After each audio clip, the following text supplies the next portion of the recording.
Alhamdulillah November 2017, insya Allah dengan izin Allah, walillahil hamd, segala puji bagi Allah Subhanahu Wa Taala, terbang perdana, nggak tanggung-tanggung, 4 pesawat. Ya Allahumma shalli sallim barik alaihi. Dari tahun berapa tuh kita bilang? 4. Hah? Cuma 6 tahun aja jaraknya. 7 deh dari 2010 kan? 2011 itu saya bikinin gambar Boeing berapa itu waktu itu? 737 waktu itu, 737-900 IR. Tapi dapatnya 777. Allah. Malah saya lagi tetap pengen yang 787 Dreamliner. Dan besok ini menjadi sesuatu karena yang nyetirnya adalah seorang akhwat hafizah. Insyaallah. Loh enggak, I offer you to you all. Besok nih, besok insya Allah Anda akan saksikan 737-800 akan mendarat di Indonesia, dan pilot yang pertama kali menerbangkan adalah seorang hafizul Quran. Insya Allah. Jadi saya udah tawar. Saya udah berangkat ke Boeing. Udah berangkat Pak, saya ke Boeing. Saya mau ditanya, saya berangkat kan itu di sono Pak, layer 3, layer 4 orang Indonesia. Orang Indonesia Pak. Itu yang ngegedein Boeing orang Indonesia. Waduh, Indonesia Masya Allah hebat. Saya dikasih tuh tour VVIP. Saya ditanya sama bule-bulenya, ini orang yang mau beli pesawat. Oh, saya bilang no. I'm coming here to buy your factory. Barangan aja pengen beli pesawat. Gue mau beli pabrik lo, tau gak? Enggak, saya orangnya emang suka begitu. Demen aja begitu tuh. Jadi pesawat apa yang Anda mau beli? Enggak, saya mau beli pabriknya. Dia bilang impossible, nggak mungkin. Saya bilang jangan bilang nggak mungkin, lu gua aduin sama Tuhan gua loh. Misalkan membeli ulang bank muamalat, saya tuh walaupun bank muamalat misalkan minta 7 kali book value, buat saya nggak ada masalah. Karena ketika dibagi itu bilangannya jadi kecil. Yang masalah buat kita sekarang kita nggak punya. Kita show dulu, kita punya dulu gitu. Saya malah lagi pengen bicara sama Sriwijaya, dan saya sudah buka omongan sama Sriwijaya. Kita nggak mau beli pesawat, kita mau belinya perusahaan pesawat, supaya kemudian enteng kerjaan kita gitu loh. Kerjaan kita kan enteng gitu. Ya, langsung beli aja udah pabrik pesawat kalau perlu kita berangkat ke Boeing ya. Jadi saya pengen tuh ketika kita berangkat.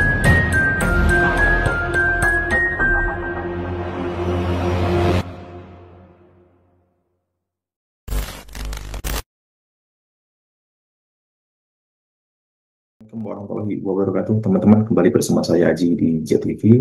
Kalau kemarin kita sudah membahas terkait dengan bagaimana Yusuf Mansur ini mempunyai sebuah lahan di Padang Sukabumi seluas 7,1 hektar, dan itu pun dimiliki atas nama pribadi gitu ya, berdasarkan penelusuran Pak Darso ya, karena lahan tersebut diketahui merupakan lahan yang didapat dari program sedekah produktif yang digagas oleh Yusuf Mansur begitu. Dan kemudian setelah itu kita tampilkan video mengenai Yusuf Mansur yang meminta jamaahnya sedekah produktif juga namanya gitu ya. Kemudian dibanderol 150.000 per bulan selama 1 tahun atau kurang lebih 2 juta per orang, dan itu nantinya digunakan untuk membeli 5 buah pesawat begitu. Tidak heran bagaimana gaya-gaya Yusuf Mansur ini yang meminta jamaahnya bersedekah ya, selain menjual nama kupon pesantren rumah tahfiz ya, kali ini dengan bahasa bahwasanya jangan sampai opportunity di Indonesia itu dikuasai oleh asing gitu ya. Kemudian aset-aset berbagai aset di Indonesia itu dimiliki atas nama umat, tetapi nyatanya yang menguasai semua sendiri ya, misalkan seperti kasusnya Hotel City, kemudian lahan seluas 7,1 hektar di Kabupaten Sukabumi begitu. Berikut saya tampilkan kembali sebuah video di mana Yusuf Mansur juga meminta jemaahnya, bahasanya mungkin bukan sedekah ya, tetapi ini seperti crowdfunding gitu ya, crowdfunding atau patungan ya, untuk membeli sebuah aset. Nah, aset apa yang ditelah oleh Yusuf Mansur, berikut kita tonton videonya sama-sama. Belajar dari Pak Adi Sasono dari dulu, bicara tentang duit kecil, uang receh. Alhamdulillah kita fokus ke duit kecil tapi dari jutaan orang. Tolong aja nanti didoain dan dibantu dari kanan kiri supaya regulasinya menjadi ada dan sistemnya menjadi benar. Karena tidak ada lagi sekarang ini barang mahal. Saya pede banget, saya minta PR malah. Kalau ada PR yang sifatnya triliun gitu loh, saya senang gitu. Misalkan kita akuisisi apa gitu, BCA kita akuisisi gitu, itu saya senang. Kasih PR ke saya, tapi sekaligus sama tongkat regulasinya. Dari sini ada Pak Anggito juga, ahli keuangan. Kemudian kita jalan, karena untuk menyelesaikan, kayak kemarin kami bicara dengan Kiai Ma'ruf Amin, kemudian bagaimana kemudian jutaan orang NU, kemudian dengan majelis ekonominya Muhammadiyah. Terus ada teman bicara, Ustaz kita bikin mie, bikin beras. Saya bilang nggak perlu, yang diperlukan kita patungan beli Indofoodnya, kita patungan beli Unilevernya. Jadi di hulunya itu yang kita beli, nggak usah bangun baru gitu loh. Kalau bangun baru kita perlu promo brand promotion dan lain-lain, too much lah, terlalu banyak. Jadi saya kira begitu pengantar dari saya dan sekaligus sudah ada contohnya belum Ustaz? Sudah ada contohnya, alhamdulillah hotel. Sebenarnya Menara ISK ini juga kan bentuk lain. Menara ISK ini bentuk salah satu wujud dari saweran gitu. Cuman saya lebih kecil lagi, kita main bener-bener receh gitu. Ya kelas 1 juta ke bawah lah gitu. Tapi orangnya 10 juta gitu. 1 juta tapi 10 juta sekali hajar tuh 10 triliun gitu. Saya itu senang, tinggal kasih tongkatnya aja lah. Kasih tongkatnya aja, kasih regulasi, semua orang-orang pinter backup, orang-orang tua dan guru juga backup. Insya Allah saya akan jadi speakernya ya, akan jadi mic-nya. Ya, sebagai yang di depan ya. Ya, oke, di depan insya Allah bersama Habib Bakhtiar ya, sama Ustaz Syafi'i dan kawan-kawan semua Ustaz itu. Insya Allah kita siap. Dan isunya harus isu nasional. Isunya harus isu nasional. Misalkan, ya walaupun perbankan sulit ya, karena harus ada penambahan saham yang nanti akan ada delusi. Ini nomor 2 lah. Nomor 1 umat punya dulu gitu. Misalkan membeli ulang bank muamalat. Saya tuh, walaupun bank muamalat misalkan minta 7 kali book value, buat saya nggak ada masalah. Karena ketika dibagi itu bilangannya jadi kecil. Yang masalah buat kita sekarang kita nggak punya. Kita show dulu, kita punya dulu gitu. Saya malah lagi pengen bicara sama Sriwijaya. Dan saya sudah buka omongan sama Sriwijaya. Kita nggak mau beli pesawat, kita mau belinya perusahaan pesawat. Supaya kemudian enteng kerjaan kita gitu loh. Kerjaan kita kan enteng gitu. Ya, langsung beli aja udah pabrik pesawat kalau perlu kita berangkat ke Boeing ya. Ya, ternyata bukan hanya keinginan untuk membeli 5 buah pesawat, tetapi Yusuf Mansur juga ingin membeli pabriknya sekalian ya. Nah ini luar biasa sekali ya, khayalannya atau halunya begitu ya. Tetapi masalahnya di sini kan ini duitnya meminta pengikut-pengikutnya, meminta para jemaahnya gitu, atau meminta dana dari umat. Nah, siapa yang mendapatkan keuntungan dari pembelian aset tersebut, pembelian produk kalau memang itu berhasil gitu. Nah itu kan ya harus bisa diperjelaskan begitu. Apa feedback, apa timbal balik yang didapatkan dari umat gitu ya. Kalau memang meminta jamaahnya untuk patungan membeli sebuah aset gitu ya. Tetapi kita sudah melihat sendiri dari track record dari sejarahnya berbagai macam bisnis yang dibuat atau digagas oleh Yusuf Mansur ini tidak berjalan dengan baik gitu ya. Semuanya kacau, amburadul, bangkrut. Terutama bisnis-bisnis yang bersama umat gitu ya, seperti Moyafi di bawah Tuan Usaha, tabung tanah, batu bara, kemudian dan lain-lain, misalkan Paytren. Nah semuanya bisnis yang bersama umat itu mangkrak, bangkrut semua gitu, yang merugi. Dan ketika para investor-investornya ini meminta haknya, itu pun sangat sulit, bahkan beberapa harus melalui pengadilan perdata gitu. Baik, kita lanjut video berikutnya. Jadi saya pengen tuh ketika kita berangkat ke Boeing nanya, mau beli apa ya, pesawat apa ya? Saya bilang, nah, kita datang kemari mau beli Anda punya factory gitu loh. Baik. Saya dengan minta izin dan minta didoakan oleh kawan-kawan. Sekarang tuh kita ngebebasin lahan 50 hektar, kecil banget.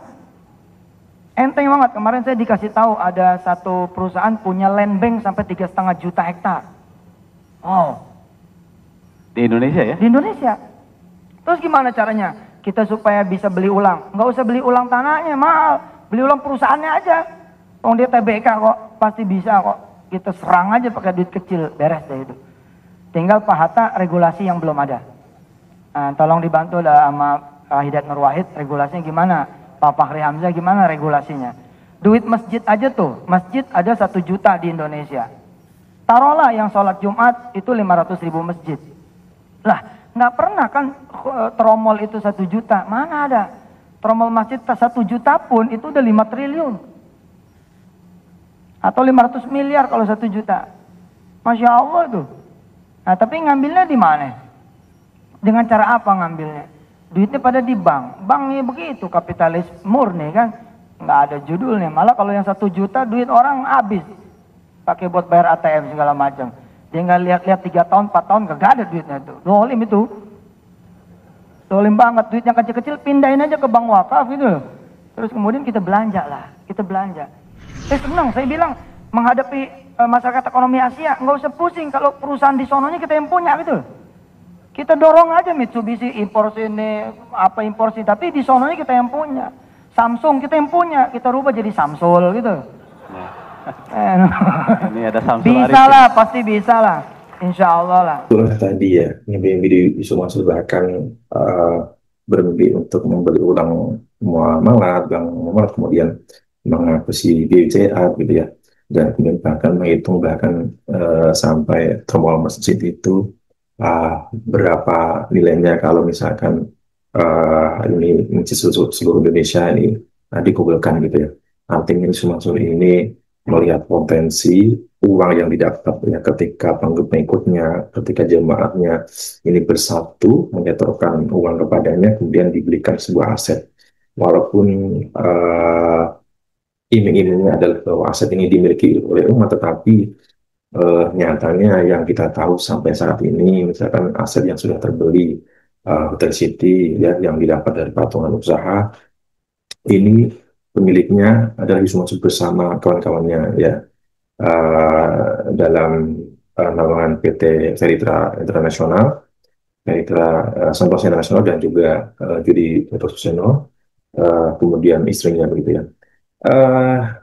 Saya kira modus-modus seperti ini patut kita waspadai teman-teman, karena memang banyak sekali lembaga-lembaga yayasan filantropi yang kita tahu juga beberapa sudah ditangkap karena ini rentan dengan penyimpangan, rentan dengan penyelewengan gitu ya, atau rentan dengan korupsi gitu ya, karena apa namanya, transparansinya ini susah sekali. Bagaimana alokasi penyaluran dana, bagaimana alokasi dana yang terkumpul ini digunakan untuk apa, ini seringkali masyarakat yang sudah mensedekahkan atau mungkin menyalurkan bantuannya ini tidak mendapatkan informasi yang seharusnya sedetail-detailnya gitu. Artinya ini menjadi celah untuk oknum-oknum ya, apalagi yang menggunakan jubah-jubah agama, yang menggunakan bingkai agama ini dengan mudahnya gitu ya, ini menarik dana masyarakat dan ujung-ujungnya ini digunakan untuk kepentingan pribadi teman-teman ya. Mungkin itu saja yang bisa sampaikan. Kesimpulannya ternyata bukan hanya mimpi membeli 5 pesawat, dan Yusuf Mansur ini ternyata ingin membeli pabrik pesawat gitu ya.